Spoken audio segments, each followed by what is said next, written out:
Hello guys, मैं आपको एक बार फिर याद दिला दूं कि हम ITI सेकेंडर का हम सिलेबस को कंप्लीट कर रहे हैं।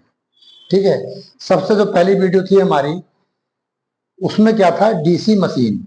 ITI सेकेंडर का आप लोग अगर ITI पढ़ रहे हैं तो अब पता होगा कि ये डीसी मशीन का हमारा पहला चैप्टर है।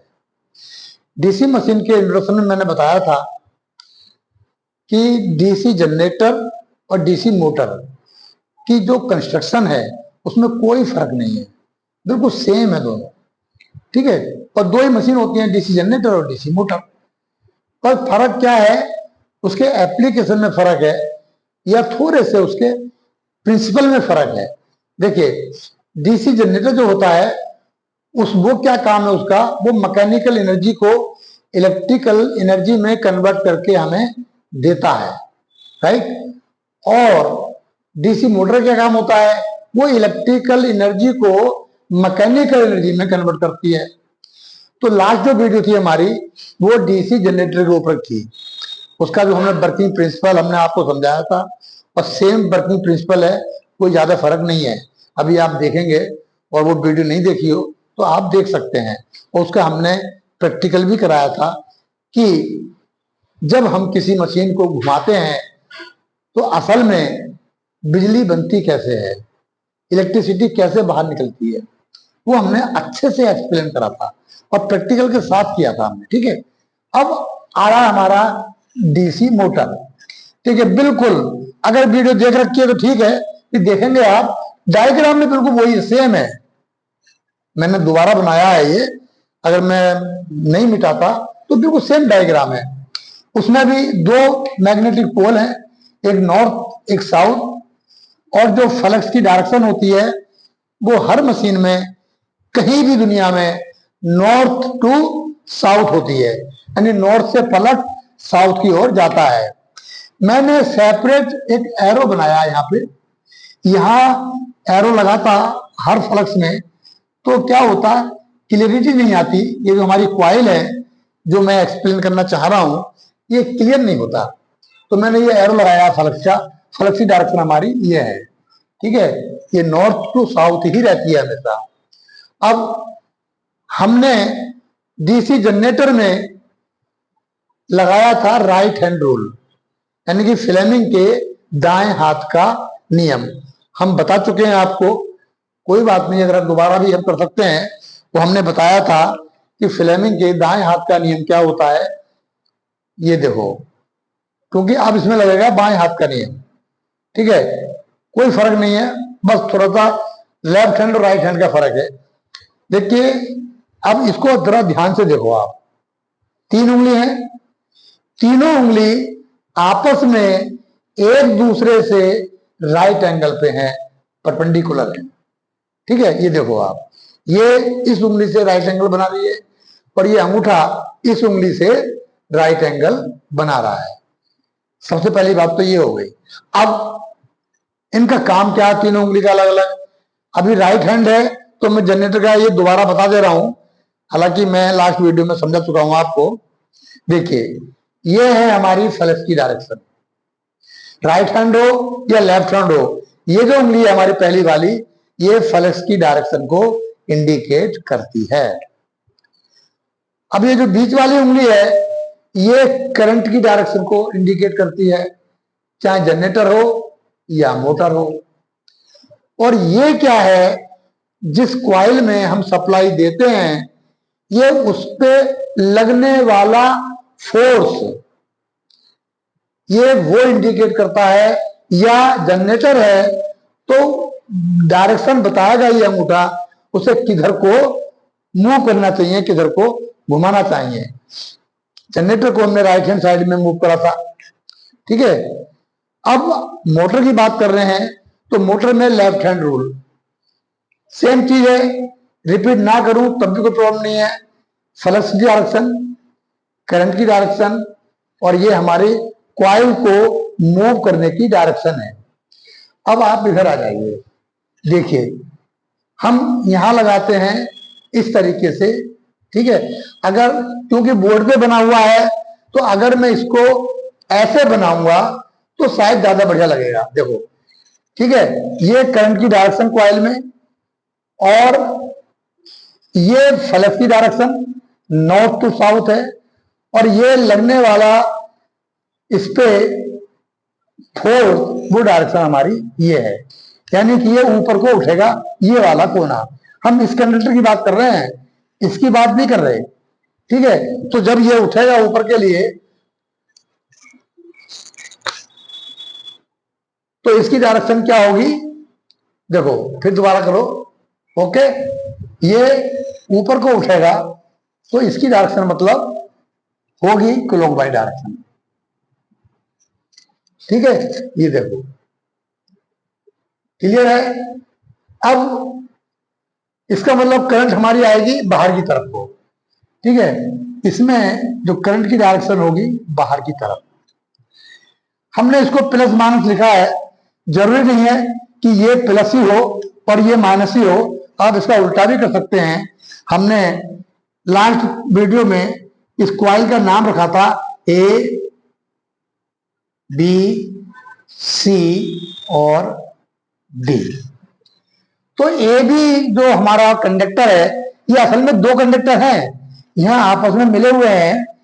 तो ए बी कंडक्टर में करंट अगर हम इधर को दें, यानी कि प्लस दें, तो क्या होगा, ये ऐसे जाएगी और ऐसे जाकर के, ये देखो आप, और इसमें जो डायरेक्शन होगी ए बी की उल्टी डायरेक्शन होगी, किसमें, सी और डी में, ठीक है। इसका मतलब क्या है, अगर हम इसे प्लस दें, एज पर डायग्राम, आप इसका उल्टा भी कर सकते हो, ठीक है। तो क्या होगा, कॉइल की डायरेक्शन, जो हमारी ये कॉइल घूमेगी, यानी हमारी मोटर घूमेगी, तो उसका आर्मेचर घूमेगा, वो किधर घूमेगा, ये देखो, यानी कि इसको ऊपर, ये ऊपर को उठेगा, यानी कि क्लॉकवाइज डायरेक्शन में ये मूव करेगा, ठीक है। जब ये मूव करेगा, हमने यहां बैटरी लगा रखी है, अभी जब मूव करेगा, सेम थोड़ी है बिल्कुल, अगर आप वीडियो देखेंगे तो लगेगा कि सेम वीडियो है। तो मूव करेगा तो जो कॉइल है ए बी और सी डी, तो जब ऐसे मूव करेगा तो ए बी की जगह आ जाएगी सी डी वाला करंट, ये जो कंडक्टर है, और सी डी की जगह आ जाएगा ए बी, ठीक है। लेकिन करंट की डायरेक्शन तो यही रहेगी, तो यानी कि यहां पे ए बी आई, लेकिन ए बी की डायरेक्शन तो यहां चेंज हो जाएगी। अगर ए बी मैं यहां करूंगा तो उसमें direction as per circuit diagram क्या होगा, अब ऊपर की तरफ जाएगी ए बी में, और सी डी में नीचे की तरफ आएगी, यानी कि मोटर तो घूमेगी नहीं, अब डायरेक्शन तो उल्टी हो गई। मोटर को घुमाने के लिए इसमें डायरेक्शन करंट की नीचे की तरफ ही होनी चाहिए। तो दो प्रॉब्लम आ रही है यहां पे, एक तो ये, जब ये घूमेगी तो इसके दोनों जो तार हैं, ये वाले जो आउटपुट में लिए हैं हमने, जो बैटरी से लगाए हैं, ये हमारी इनपुट सप्लाई है डीसी की, तो वो दोनों तार आपस में लिपटेंगे, एक प्रॉब्लम। दूसरी प्रॉब्लम कि ये जो हमारी सप्लाई है, अभी इसमें प्लस जा रही है एबी में, और जब ये कॉइल एक बार टर्न करेगी तो क्या होगा, सीडी यहां आ जाएगी, एबी यहां आ जाएगा, और तार आपस में लिपट जाएंगे। तो अब यहां पे अब दोबारा मोटर नहीं घूमेगी, क्यों, कि इसे घुमाने के लिए तो यहां पे प्लस सप्लाई चाहिए और यहां पे नेगेटिव ही चाहिए, ठीक है।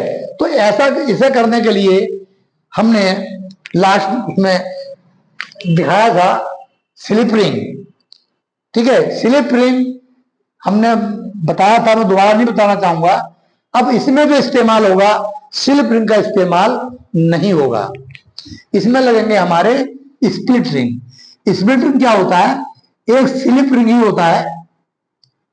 इस स्लिप रिंग को अगर हम बीच में से काट दें, ठीक है, और यहां लगा दें हम कोई इंसुलेटर, किसी भी माइका वगैरह से हम इसे इंसुलेटर कर देते हैं, तो ये पार्ट अलग हो जाएगा और ये पार्ट अलग हो जाएगा, ठीक है। अब इसको थोड़ा डायग्राम को मैं थोड़ा सा मैं करता हूं चेंज, ये देखो,